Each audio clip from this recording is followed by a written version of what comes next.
First, let me just say thank you. It is so wonderful having you here today. It is wonderful being honored with the John F. Morgan Senior Distinguished Faculty Lecturer, and it is wonderful to be at Emory. I wanted to talk about white rage. And I know it sounds crazy, but let me talk about how a black woman got to white rage. And although it looks like it began with Ferguson, actually it began in February 1999, when a black man came home from a hard day's work. And he went home, got into his apartment, and realized there was no food.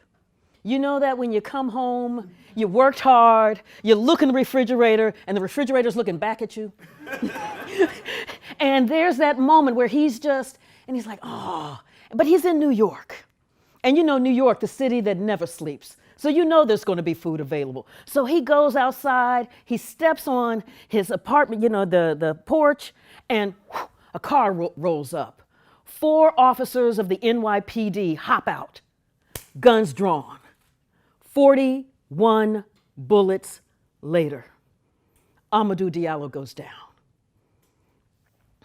19 of those bullets hit.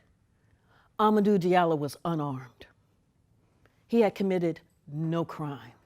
There was no warrant out for his arrest. He was just a black man in the Bronx. Now, that is bad enough. But then I'm watching Ted Koppel's Nightline, and Mayor Rudy Giuliani is on.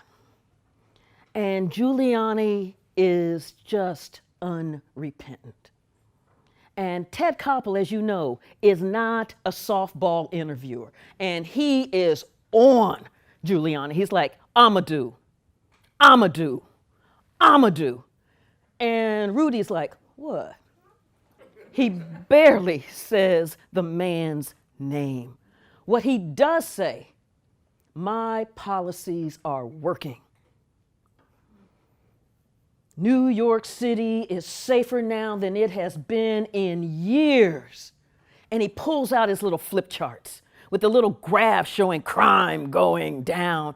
My policies are working. New York City is safer. And I'm thinking, it's not safer for Amadou. Safer for whom? And the policies that he's talking about, it's the broken windows policing policy. That broken windows policing policy basically hyper-polices black and brown neighborhoods, criminalizing black people, criminalizing brown people. You jaywalk, the cops are on you. Drop some litter on the ground, cops are on you. You're standing, cops are on you. You're walking, cops are on you. You are getting ready to step off the curb, cops are on you. That hyper-policing is the policy that Mayor Rudy Giuliani said was working. And while he talked about it, he said, and my police force is the most restrained and best behaved in the United States. I'm in Kafka land right now. You know, where Gregor Samsa's this big cockroach, but everybody's acting like it's normal, right? Because I'm thinking, most restrained and best behaved, don't fire 41 bullets at an unarmed man. I know something is wrong, but I don't know how to name it. And we have to name things in order to be able to face them, to be able to deal with them. And so I don't know what to call this thing. And I'm just going, ugh. But as a scholar, I keep writing, I keep researching, I keep thinking, I keep teaching, I keep writing, I keep researching, I keep thinking. And then in August 2014, I'm in my home office and the TV is on. And I look up, and Ferguson is on fire. I mean, the flames are everywhere. And it didn't matter. I had the remote in my hand and I'm flipping the channels, and it didn't matter. Let me see, my left hand. It didn't matter if I'm watching MSNBC Yeah. CNN or Fox? Out this door. Um, it didn't matter. They all said the same thing. Look at black folks burning up where they live. Did you know that black people were burning up where they lived? Black folks are burning up where they live. What is wrong with black people? Burning up where they, who burns up where they live? Because one of the things you begin to understand is that America needs the narrative of black pathology. You know, everything would be fine if only black folks would. Right? We've heard this. And then you begin to fill in the blank. If only they would value education. If only they would not be thugs. If only they would. You fill in the blank in terms of that black pathology, because that is absolutely necessary in the narrative of America. And so there I'm watching MSNBC, CNN, and Fox, all with the same narrative of black pathology, this black rage they're talking about. Well, I'm sitting up there and I'm shaking my head. You know how you're shaking your head like, mm-mm, mm-mm.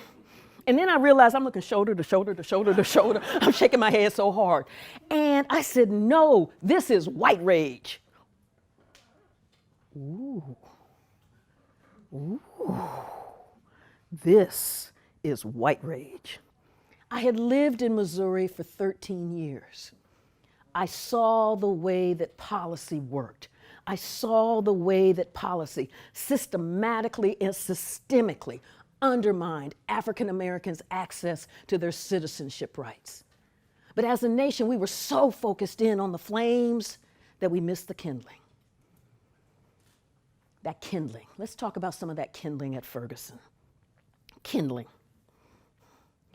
67% of Ferguson's population is African American. In the 2013 municipal election, the black voter turnout rate was 6%. How do you turn 67% of the population into 6% of the voters? Those are numbers from Jim Crow, Alabama. You do it via a series of policies, the ways that you hold your elections, the ways that you craft your ballots. There's a whole series of tricks that you can use to change 67% into 6%. Kindling. Because you begin to think about what it means if you don't believe that you even have a say in who your representatives are. Kindling. Let's talk about the schools. Michael Brown's school system. Missouri rates its school systems. It accredits them on a 140-point scale. Graduation rates, matriculation rates, test scores, the whole 9 yards. And you can get a total of 140 points. How many points do you think Michael Brown's school system got? How many? On 140.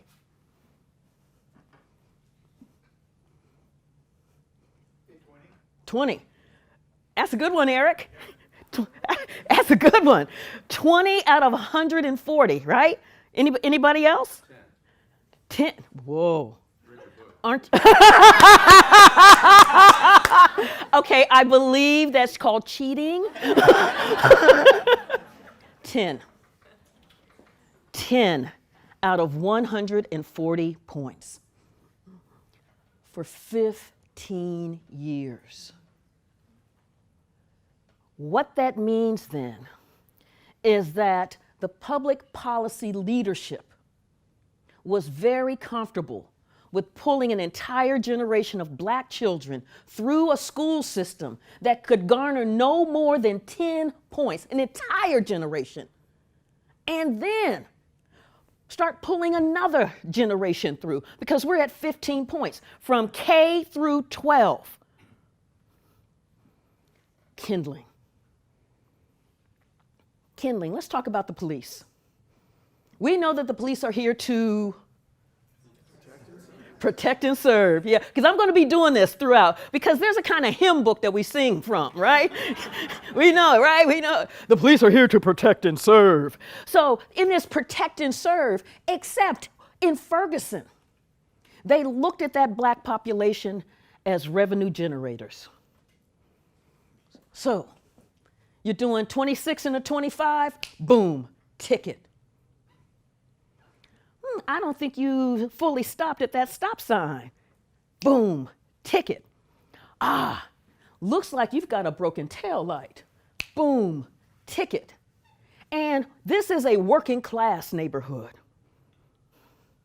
And so when you start hitting this neighborhood, this community, with $50 tickets, $25 tickets, $80 tickets, $100 tickets, and you begin to think about what that means. You pay the ticket or you pay your rent. You pay the ticket or you keep food on the table. You keep the lights on. There's not disposable income here. When you don't pay that ticket, the next time you're doing 26 and a 25, because now there's a warrant out for your arrest. Then you are jailed. And then the entire criminal justice process of fines and court fees and bail are all pulling from this working class black community.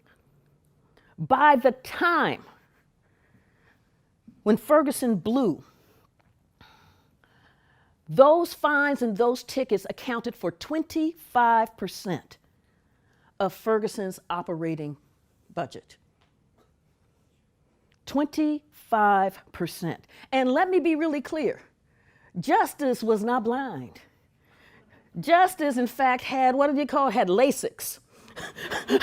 Because justice was, so if the police would happen to stop somebody white and try to hand them a ticket and go, ooh, sorry, not you. Or if the police officer handed somebody white a ticket and somebody white went in to go then pay the ticket, it was like, what are you doing? I'm trying to pay this ticket. And to tear up the ticket. So you're getting this massive extraction from the working class black population in Ferguson. Kindling. And so as I began to think about this kindling, I began to think about the way that white rage worked. White rage is not about visible violence. We often think of rage as visible. We often think of the racism as this visible thing. But white rage is subtle. It is corrosive. It operates through the state legislatures, through Congress, through the judiciary, through school boards. It cloaks itself in legalities. And so I set out, and so because it's so quiet, it's so subtle, you don't see it. And so I set out to blow graphite onto that fingerprint, to be able to trace white rage throughout time, not all the way back to time immemorial with the dinosaurs, but at least up to the Civil War all the way through to 2016. And one of the things that became clear to me as I started thinking through how white rage works, it became clear to me that the presence of black people was not the trigger for white rage. There's that stunned, almost, what you talking about, Willis? Look. It is the presence of black people with ambition. The presence of black people with drive. The presence of black people with aspirations. The presence of black people who achieve. It's the presence of black people who refuse to accept their subjugation. The presence of black people who demand their rights. That's the trigger for white rage. And this society has therefore punished black resilience and black resolve. Now, at this point, this sounds like almost Scooby-Doo-ish, right? Because we know it's so counterintuitive, because we think of the US, America, as the land of opportunity, right? And so all you've got to do is Work hard, yes. And I'm telling you, y'all know the hymn, right? So my baritone's here. Right? We know the hymn. We don't even have to pull out the book. It is in the ether. It's in the cultural language that we understand how this nation works. But so what happens if you have a series of policies that in fact punish Black achievement, Black aspiration? And it sounds counterintuitive, but how else can you explain how government after government after government has worked so hard to see to it that Black children do not get a quality education? Let me give you a couple of examples. In 1947, in Prince Edward County, Virginia, the school board finally agreed to build a high school for the Black children. Because remember, this is a completely segregated system, Jim Crowed. And so in 47, that would be after the US helped defeat the Nazis. I need to put that in its time frame. Then we get a high school for Black children in Prince Edward County. Within a few years, that school is bursting at the seams. 2 to 3 times as many children are in this space than that building can hold. And so the Black parents are going to the school board, the all-white school board, saying, we need an additional school. We've got kids bursting at the seam. It's doggone near impossible for them to learn sitting one on top of the other like that. We need a new building. The school board was like, no. And the parents are pushing hard, unrelenting, demanding education for their children. And the school board finally relented and put up 3 tar paper shacks and said, your kids can go there. Now, meanwhile, the white school is nice brick with indoor plumbing, which is not available in the Black high school. By this time, we're in 1951. So there was a young woman, Barbara Johns, 17. And Barbara Johns was like, my name is the wrong one. You gonna take this? You gonna take this? No, you're not taking this. You gonna take this? Yeah, you're like, no, we're gonna walk on out of here, aren't we? And she starts organizing that school for a massive walkout, a massive demonstration, saying, we're not having this. We're not having it. They rose up and boom, hit the door. Administrators were like, what just happened here? And they were like, yeah, yeah. Now, she wasn't playing. And so the death threats started coming in on this 17-year-old child who was demanding quality education. It was so bad that her parents had to spirit her away to safety to Alabama. Boom, I rest my case. You know, when you got to go to Alabama for safety in 1951, woo, woo. Meanwhile, Prince Edward County becomes one of the school districts that's bundled into the Brown case. Now, when Brown came down, Prince Edward County said, oh, I got something real for you. And so what the town fathers, working with the state legislature, decided to do was to shut down the entire public school system. Because that way, if we've got to have equal schools, then Black children and white children equally do not have access to a public school.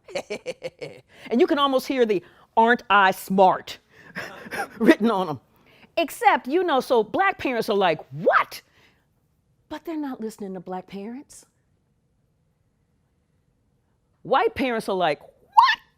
And they're like, oh, no, no, no, we got this. You know we're not gonna let your white babies go uneducated. You know that. And so what they have done is that they have set up taxpayer-funded vouchers to pay for the tuition for white children to go to all white segregated private academies. So white children continue to be educated, and there is absolutely nothing for black children. Thousands upon thousands of black children. And it wasn't just in Prince Edward County. This was in areas throughout the South. And when these schools are shut down, Prince Edward County is shut down for 5 years. Begin to think about that. You're in the 5th grade. When your school opens up again, you're supposed to be in the 10th. Think about everything that you have lost in those precious 5 years. And this is at that moment where the U.S. economy is beginning to transform from a manufacturing-based economy to a technology-driven, knowledge-based economy. And we have all of these black children that the governments and the school boards have said will not be educated, period. What does this mean? Let me give you some sense of the power of white rage. So Brown won, and I see law professor Robert Shapiro here. Brown won, 1954, where separate but equal has no place in public education. Did I quote that right? Yes, okay. Brown 2, 1955. This is the implementation decision with all deliberate speed. 1956, 101 U.S. congressmen and senators dug in, signed the Southern Manifesto, vowing massive resistance to the Supreme Court decision. We will use every lever of power within our control to fight this thing. 1957, radio signals pick up, beep, beep, beep, and you hear President Eisenhower going, dang, dang, dang, because beep is Sputnik. The Soviets have launched a satellite into the air, into orbit, and it is a technological feat that the US did not believe that the Soviets could master. But it's more than that. The Soviets have their nuclear arsenal, but the US is thinking, yeah, but they don't know how to get over the Atlantic or the Pacific. We're good.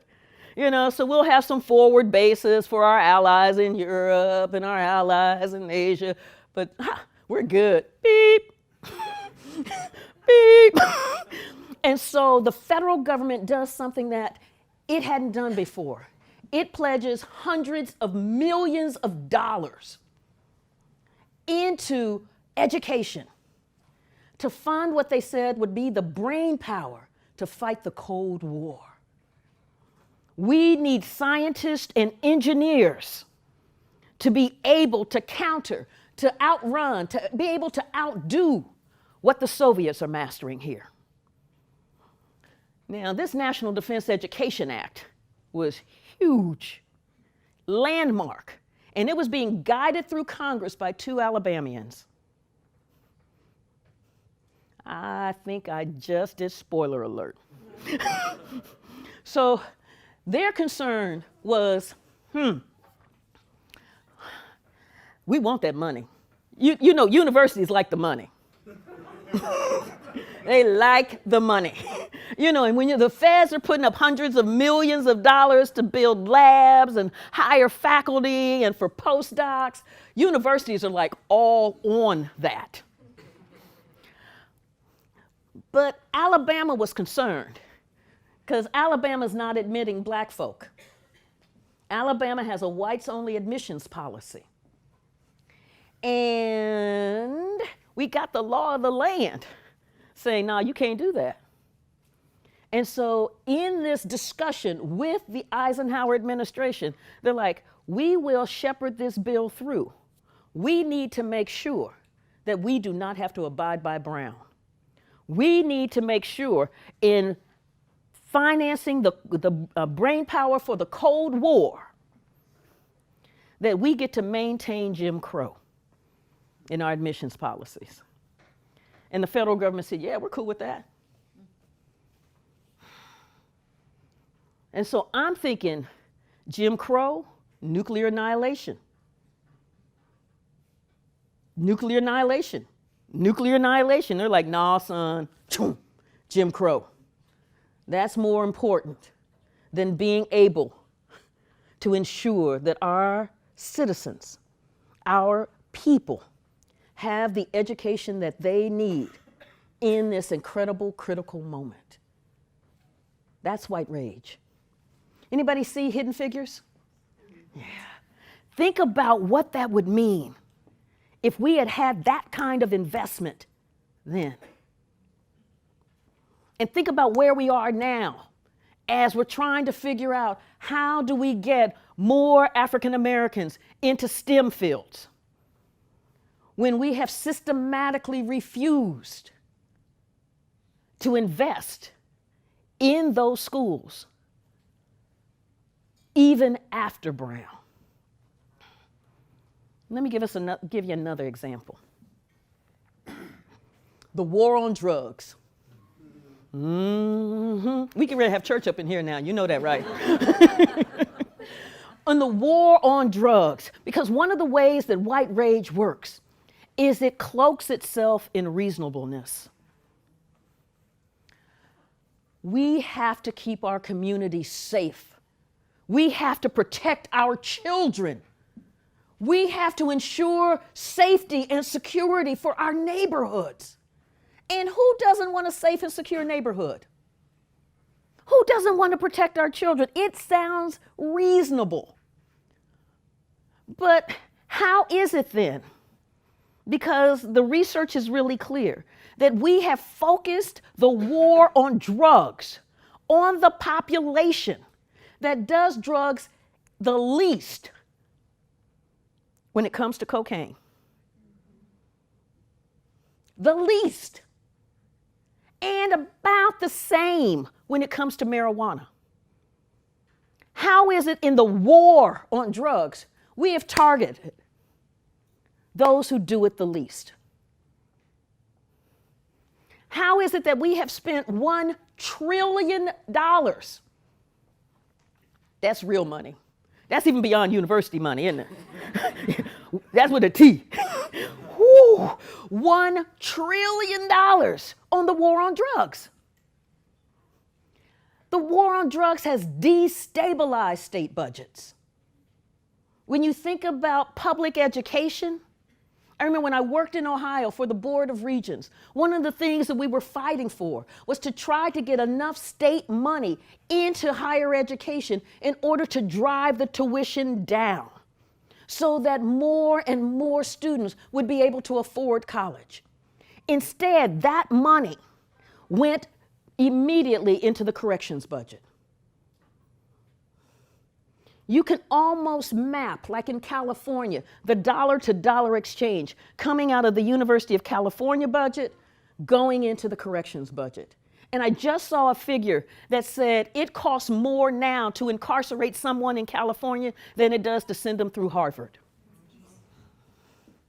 So this is not an issue of resources. This is an issue of priorities.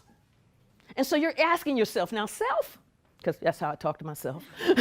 Self, what could drive this kind of thing? Where as a nation, we're spending $1 trillion, where we would destabilize our state budgets, where we would block out access to higher education for our own folk.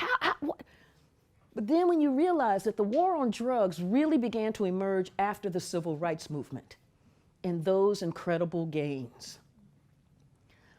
The 1964 Civil Rights Act and the 1965 Voting Rights Act. Hard fought for, blood all along the way. But if you have a felony conviction, which is what mass incarceration does, all of a sudden your access to the non-discrimination clauses in the Civil Rights Act, there are things you cannot do with a felony conviction. There are places you cannot live. There are student loans you cannot have access to. So you cannot go to school if you've got that felony conviction. And you want to talk about the right to vote? Ooh, let's take Florida. Okay, I hear some folks like, yeah, take it. Let's take Florida.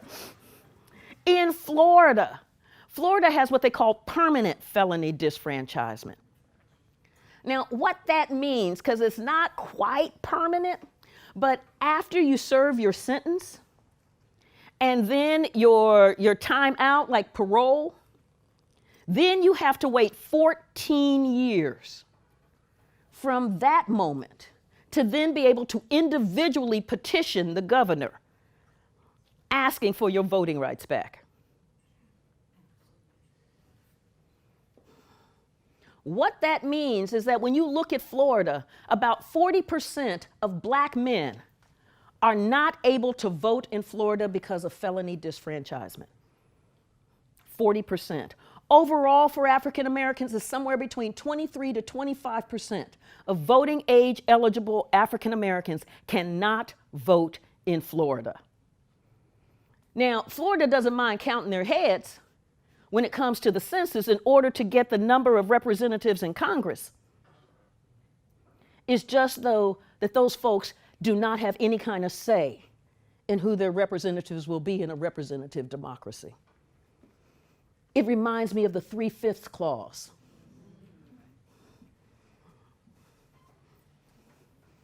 So while I'm talking about the vote, let me just move on to that next piece.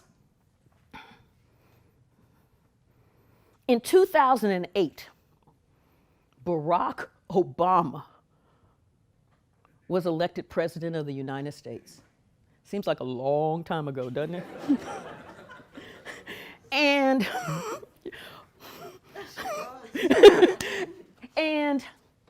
and the way that he did it, though, is that through his organization, that organizing capacity in those communities, 15 million new voters came to the polls in 2008. 15 million. Now, what we say as a democracy is that we love that, because that means then that people aren't alienated, that they believe they have a stake in this nation, that they believe that they have a buy-in. Because what we know is that if you have masses of alienated people in your society is getting ready to quake. But having people buying in, believing they have a stake, 15 million. And then let me give you some of the data, the demographic data on that 15 million. 2 million were African American. Ooh. That's almost a third of Atlanta. Think about that in terms of 2 million were Hispanic. 600,000 were Asian Americans. And almost doubling the percentage of those who made less than $15,000 a year. That's also known as I be broke, okay? 15,000. So to double, almost double that percentage, so think about that. This is a kind of demographic richness. It's the kind of demographic diversity that is really beginning to speak to America. This is the kind of thing we should be embracing, because you get black folk coming to the polls. The response was massive voter suppression that specifically targeted those very groups. Voter suppression that went after African Americans, Hispanics, Asian Americans, and the poor. Let me give you a couple of examples about the way that this policy works, like voter ID. So one of the things, again, masking itself in, is that you've got voter fraud. Have we heard about voter fraud? We have rampant voter fraud. It's everywhere. And we have to protect the integrity of the ballot box from this voter fraud. Now, Justin Levitt, a law professor out of California, actually ran the numbers, and he found that from 2000 to 2014, there were 1 billion votes and 31 cases of voter impersonation fraud. 31 is rampant. But under the myth, the lie of voter fraud, one of the things that we see coming to the fore is the demand for voter ID. Now, again, it sounds innocuous. We have a major problem, voter fraud. We're only requiring people to have ID. It sounds simple enough. But the way that it works, like in Alabama, let's start with Alabama. In Alabama, in fact, in 2011, Alabama passed a voter ID law. But they knew that this law could not get through the Department of Justice, where Alabama had to have pre-clearance via the Voter Rights Act to get any of the laws that it was changing in terms of voters through the Department of Justice. And so, and what that meant, for instance, is that the Republicans taped themselves saying things like, we've got to figure out how to depress the black voter turnout. Okay, I'm thinking that's a smoking gun. And you know, we've got these aborigines and these illiterates who will get on these HUD-financed buses and drive themselves to the polls. So they know that this law is not going to get through the Department of Justice. But the moment, virtually the moment, that the Supreme Court gutted the Voting Rights Act with the Shelby County v. Holder decision in 2013, Alabama implemented that law. The way that the law works is it says you must have a government-issued photo ID to vote. Okay. And so in Alabama, Alabama's a poor state. It's ranked number 47th or 48th in terms of poverty. That's poor. And so you have a lot of folks in public housing. In fact, 71% of the people in public housing are African American in Alabama.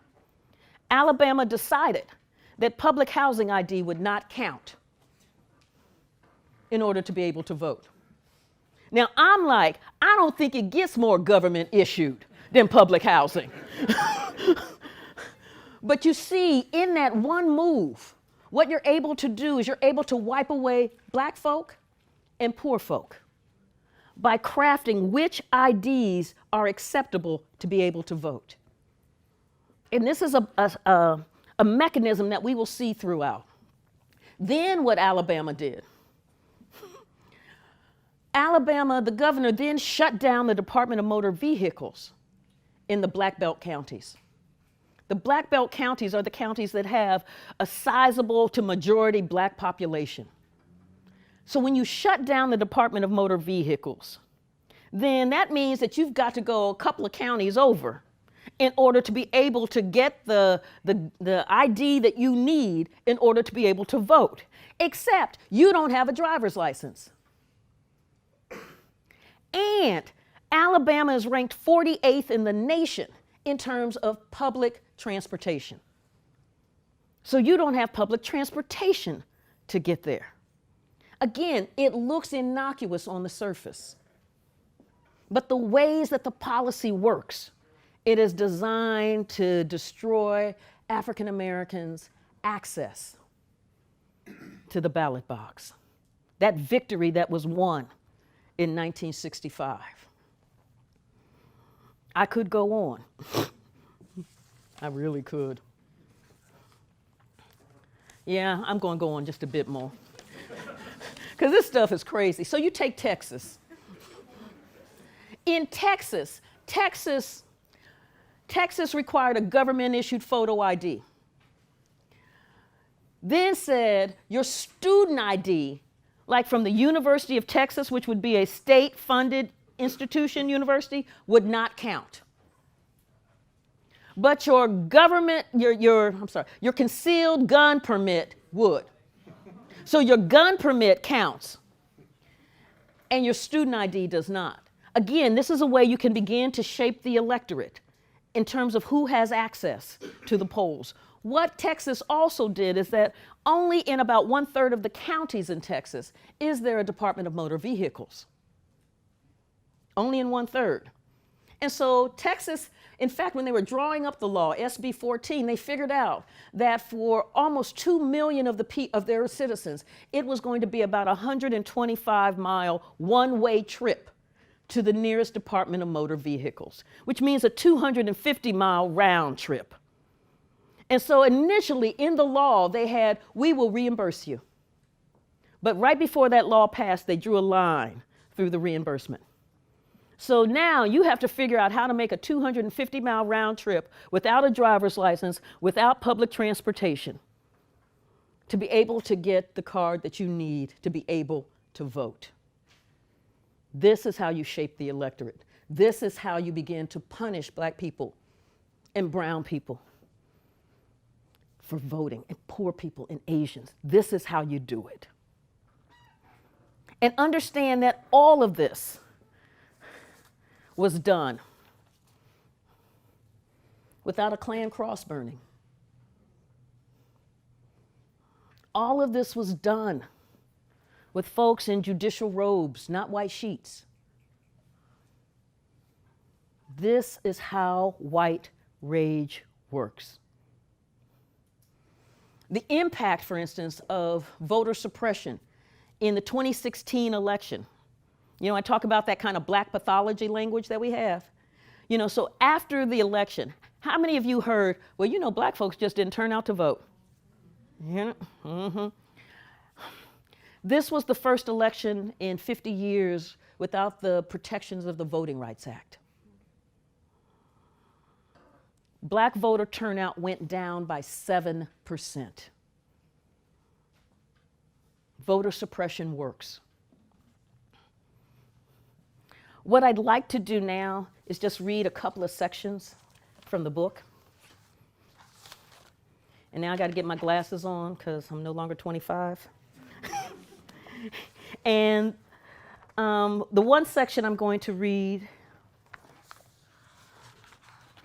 deals with the war on drugs. And I start off by noting,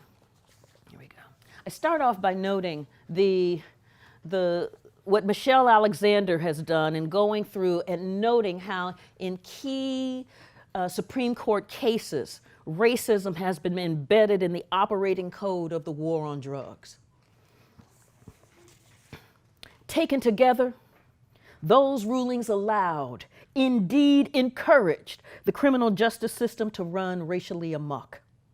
And that's exactly what happened on July 23rd, 1999, in Tulia, Texas.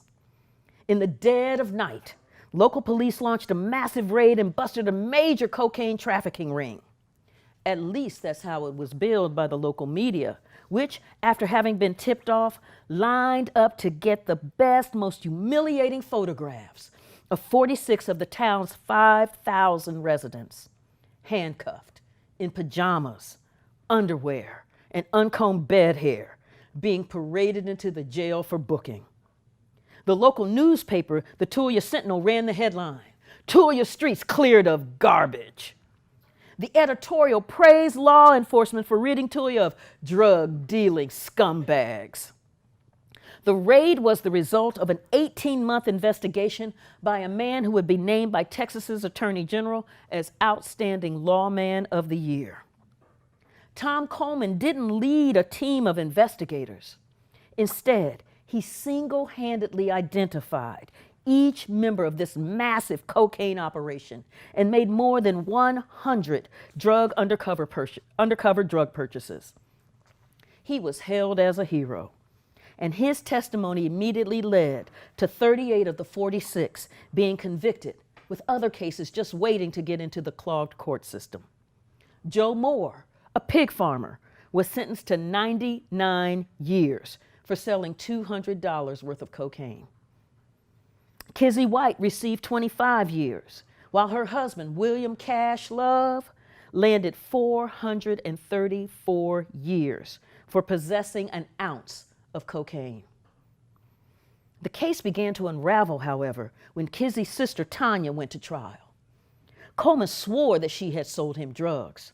Tanya, however, had video proof that she was at a bank in Oklahoma City, 300 miles away, cashing a check at the very moment he claimed to have bought drugs from her.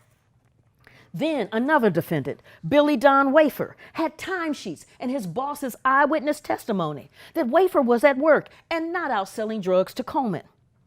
And when the outstanding lawman of the year swore under oath that he had purchased cocaine from Ewell Bryant, a tall, bushy-haired man, only to have Bryant, bald and 5'6", appear in court, it finally became very clear that something was awry. Coleman, in fact, had no proof whatsoever that any of the alleged drug deals had taken place. There were no audio tapes, no photographs, no witnesses, no other police officers present, no fingerprints but his on the bags of drugs, no records. Over the span of an 18-month investigation, he never wore a wire. Now, he claimed to have written each drug transaction on his leg, but to have washed away the evidence when he showered. And I'm thinking either the boy hasn't showered in 18 months. Never mind. Additional investigation led to no corroborating proof of his allegations. And when the police arrested those 46 people and vigorously searched their homes, no drugs were found, nor were weapons, money, paraphernalia, or any other indications at all that the housewife, pig farmer, or anyone else arrested were actually drug kingpins. What was discovered, however, was judicial misconduct running rampant in the war on drugs in Tulia, Texas, with a clear racial bias. Coleman had accused 10% of Tulia's black population of dealing in cocaine. Based on his word alone, 50% of all of the black men in town were indicted, convicted, and sentenced to prison. Randy Credico of the William Moseless Kunstler Fund called Tulia a mass lynching. Taking down 50% of the male black adult population like that, it's outrageous. It's like being accused of raping someone in Indiana in the 1930s. You didn't do it, but it doesn't matter because a bunch of Klansmen on the jury are going to string you up anyway. But this wasn't 1930. It was the beginning of the 21st century with a powerful civil rights movement that had bridged those two eras. And finally, this is in the chapter, How to Unelect a Black President.